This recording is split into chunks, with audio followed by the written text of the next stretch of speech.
the dangers of staying apart.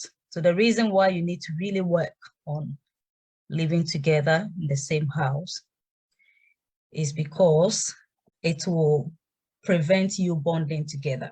You may think you are bonding, you're calling on the phone, you're speaking on the phone, and sometimes people travel for 4 hours and you are just going there for the weekend. So Saturday, Sunday, it's not even for the full weekend, because if the only time you have off to go and see your husband or to go and see your wife is the weekend, it means that on Friday after work, you start traveling. You can be on the road for 4 hours, some even more. By the time you get to your husband's or your wife's house, you are tired. How much can you do? So you only have Friday, Saturdays to really do whatever you have to do.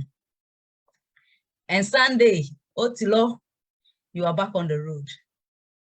So it's stress, it's stress. So you can't really bond. And then it prevents you from having regular sex. Some people, they're able to see each other once a week, but some for years, months, they can't see each other. Literally, you are married, but you are living like singles. When you are single, your boyfriend is in a different place or in a different place. You see them maybe every 3 months or every 1 month, or even if it's a distance relationship, every year or more. You don't see them. And now you are married and you are in the same situation. So what's the difference? Is it just the title of you being married? Or is just showing on paper that you are Mrs. or Mr.? Is that what it really is? There's no point. I recently had a lady send me a message, and the guy is in a different country. And I explained all these things to her. Are you willing to go through all these things? If you are willing, then say yes. And you know, sometimes when you are guiding people like this, they feel like you don't want them to get married. It's one of the mistakes I made at the early stages of the vision. We were not guiding people. So I noticed that some of our singles got married to the wrong people. And whilst I was thinking about it, the Lord laid it on my heart. He said, guide them. Don't choose their spouse for them, but guide them. When you tell me you've got someone who wants to marry you, I will ask you questions. I will not talk to the person until I'm satisfied with the questions that you have answered. I want to make sure you've done your homework well. And most of the time when I start asking, they will say, oh, I didn't know this. Oh, I didn't do this. Oh, I didn't know that. The fact that you've spoken to me and I've asked you the questions and you've answered me and you go and marry doesn't mean that the person is right for you or is wrong for you. I'm just guiding you. I will not choose your husband, so that if something goes wrong, you will come back and say, well, but I spoke to Mrs. and she was okay. And now, no. I don't know what is going to happen. Even when you are guiding people, they feel like you don't want them to get married. Then what's the point of me doing what I'm doing? Equipping singles for purpose and better marriage. Well, what will happen to the vision if there are no marriages? So why wouldn't I want you to have a better marriage? Why? Okay, it's up to you. You lay your bed, you lie on it. So we can only do what we can do. Inability to have sex frequently. And then because of that, it can lead to adultery. I don't know how your husband is living somewhere for 4 years, 3 years, 20 years, and you tell me that he's not sleeping with anybody. I don't know how. A man who has experienced sex is different if you are single. Okay, when you are single, you know that you are not meant to have sex. So you can keep yourself. Actually, a single person can keep themselves sexually pure than a married person. Because when you are married, you are having sex frequently, so your body automatically adjusts to that. So if for some time you've not had sex, the pressure on you is more than somebody who is single. So if you are married and your husband is living somewhere, you are living somewhere, you've not had sex for a whole year, how is your husband surviving? Sometimes some women end up finding out that the man has had children with another woman, the man has impregnated somebody, or, you know, all sorts of stories. So please don't put yourself in a situation whereby your husband or your wife, sometimes the women even cheat. Okay, there are some women, they can't do without sex, so they will cheat.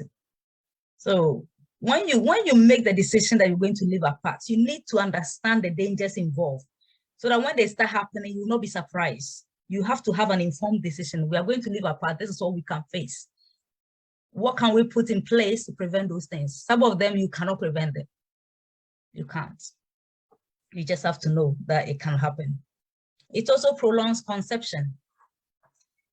I find it very interesting when couples see each other once a month. They have sex once a month. And for how many years there's no conception, and the woman is surprised.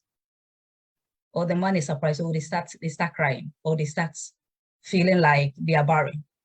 You are not making sense. But sometimes you can agree that you are going to meet during your ovulation time. It's only 6 days. If I'm not wrong, the scientists, please correct me, 6 days in a month, you can get pregnant. If you miss it, we know miracles do happen, but you have to at least have sex, do something to fulfill all righteousness. Maybe by the time you met, you've missed it, and you've had sex, you've gone. You can't get pregnant that month. Sometimes, even if it's during the ovulation period, some people, it takes them a lot of trying and trying before they can conceive. So the fact that you've met this month and you're on ovulation period doesn't mean that conception will take place. It might not take place. There are people who are having sex with their spouses every day, and still it takes them months, sometimes years before they conceive. So don't be living apart and having sex once every 3 months or once every month and be calling yourself barren because you are putting too much pressure on yourself. It's because you've not been real to yourself. You've got to be real to yourself. We are not having enough sex. We are not giving ourselves enough chances to conceive. So remove all those pressure, crying and calling yourself barren. You are not barren. I don't know. I find it very weird when people contact me. I'm like, how many times do you have sex in a month? And they tell me, I'm like, are you serious? Are you for real? Okay. And especially when they live abroad, it's even worse. Because maybe the time they came, you've already, and then they go for a whole year. So that means that whole year, no conception.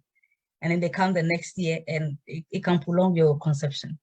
Mistrust, because you can't see them, you don't know what they're doing, you can mistrust them. Financial instability. The woman is paying rent there, the man is paying rent there. If you were living together, you would have saved one person's rent and it can help your finances. But because you are living apart, eating different food, you are spending more money. So you can have financial problems as a result. You might not progress quickly.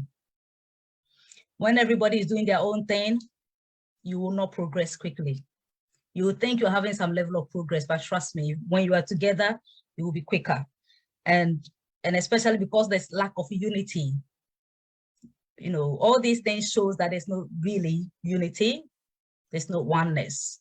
Okay, so because of that, you can lack progress in your marriage. Please, are you learning? I'm almost done.